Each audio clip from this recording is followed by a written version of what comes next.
Pendant longtemps, j'ai eu du mal à comprendre quelque chose qui, à première vue, ne semblait pas logique. Pourquoi tant de femmes se sentent-elles attirées par des hommes dangereux, émotionnellement distants ou moralement imparfaits, alors que des hommes gentils, stables et prévisibles sont souvent ignorés? Cette question m'a obsédé pendant des années, et je ne suis pas le seul. Les philosophes, les psychologues, les anthropologues et les penseurs sociaux tournent autour de cette énigme depuis des siècles.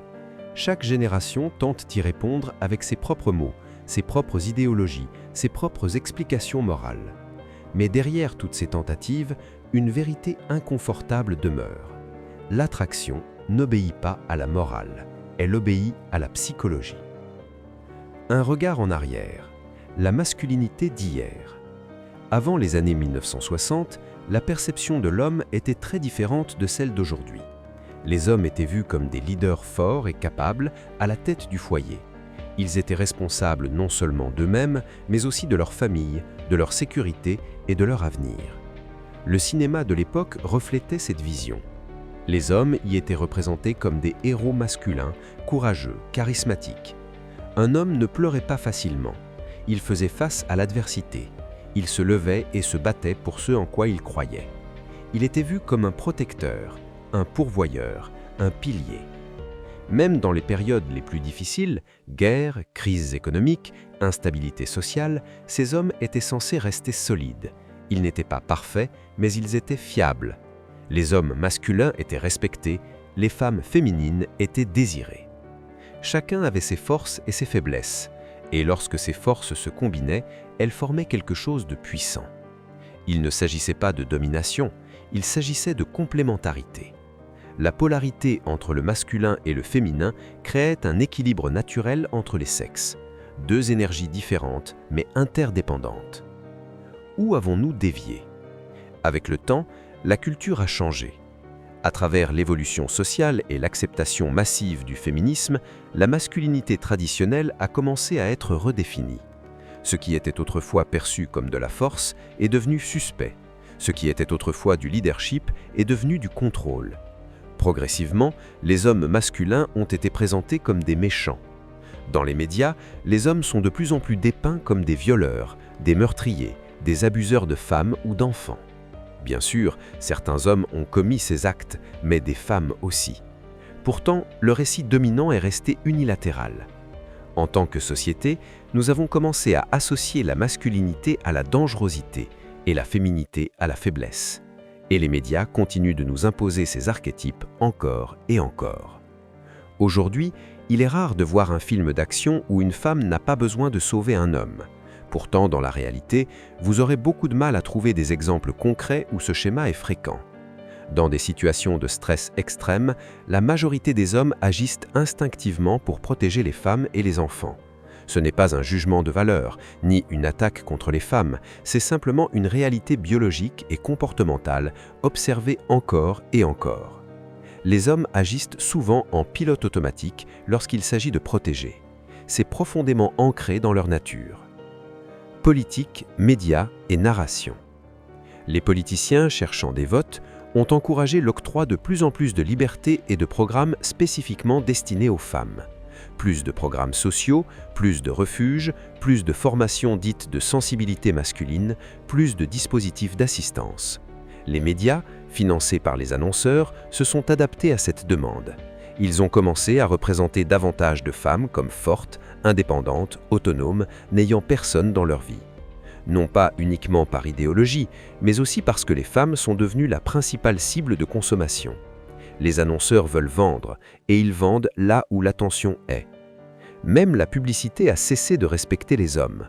Dans 9 publicités sur 10, l'homme est représenté comme maladroit, passif, incompétent.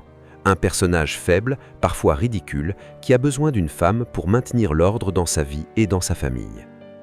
La vérité inconfortable sur l'attraction. La plupart des hommes qui réussissent avec les femmes le savent instinctivement. Les femmes sont attirées par la dominance. Cela ne signifie pas nécessairement l'agressivité ou la violence. Cela peut être une présence, une énergie, une manière d'occuper l'espace. Lorsqu'un homme dégage une énergie masculine brute, les femmes tentent à se détendre davantage dans leur féminité. et l'expérience émotionnelle et sexuelle devient souvent plus intense, plus profonde, plus satisfaisante.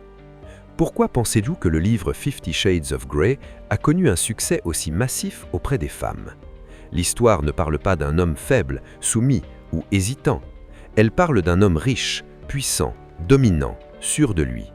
Ce succès révèle quelque chose d'essentiel. Beaucoup de femmes aspirent à un homme masculin, fort, dominant. Le fantasme de la bête sauvage. Le fantasme numéro 1 chez de nombreuses femmes n'est pas simplement la soumission ou la domination brute, c'est le fantasme de dompter la bête. L'idée qu'un homme puissant, indomptable, choisisse une femme en particulier, qu'il se transforme pour elle, qu'il canalise sa force uniquement pour elle. Mais voici le paradoxe. Une fois que cet homme est totalement dompté, une fois qu'il abandonne sa force, sa colonne vertébrale, son identité, l'attraction disparaît. La conquête est terminée, la chasse est finie, et sans chasse, le désir s'éteint. Ce n'est pas de la cruauté, c'est de la psychologie. Les mensonges enseignés aux hommes. Les hommes sont constamment bombardés de messages qui les empêchent d'être des hommes masculins sains et dominants. On leur apprend à être excessivement gentils, à s'excuser pour leur existence, à réprimer leur force naturelle. Mais ce n'est pas ce que la majorité des femmes désirent. Les femmes ne veulent pas d'un homme faible, elles veulent un homme fort qui choisit d'aimer. Lorsqu'un homme change entièrement pour une femme, lorsqu'il renonce à sa mission, à son ambition, à sa direction intérieure, l'intérêt s'érode. Les statistiques de divorce, souvent initiées par les femmes, en sont un reflet brutal. Notre culture a tellement écrasé les hommes que beaucoup ont appris à cacher leur force, et cette suppression n'est pas attirante. Être capable, mais discipliné. Presque toutes les femmes désirent un homme qui est capable de violence, mais qui choisit la restreinte. Un homme dangereux, mais contrôlé. Un homme qui pourrait détruire, mais qui préfère protéger.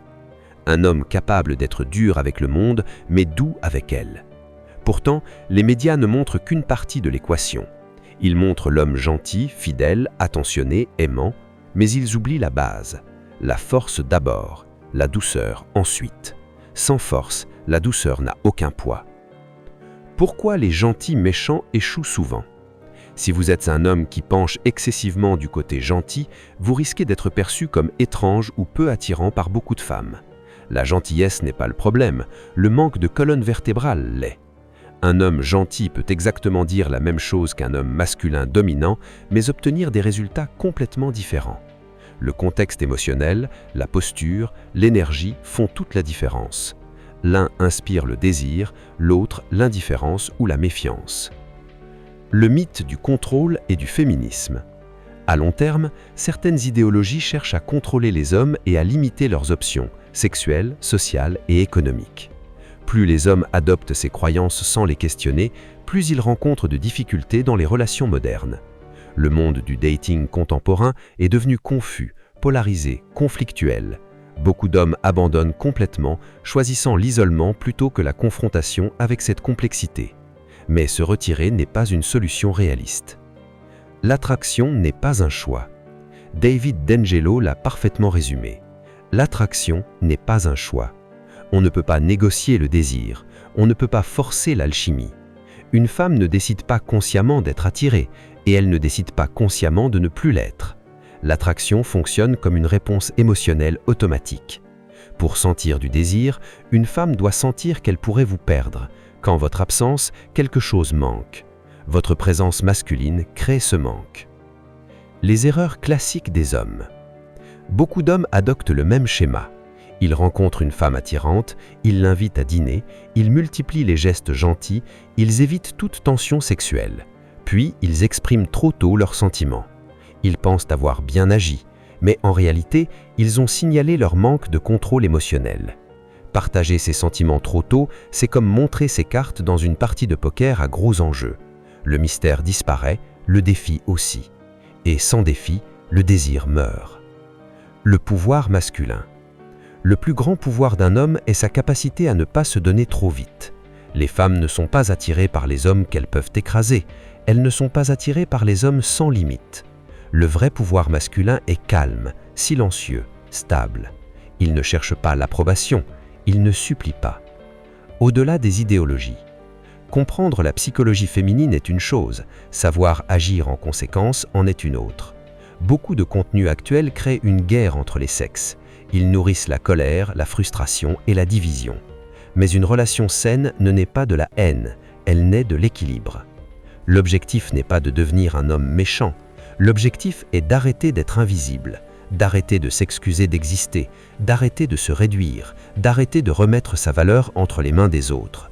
Lorsqu'un homme se tient droit dans sa force, calme et discipliné, l'attraction devient naturelle. Non pas parce qu'il la réclame, mais parce que le pouvoir, lorsqu'il est maîtrisé, est magnétique.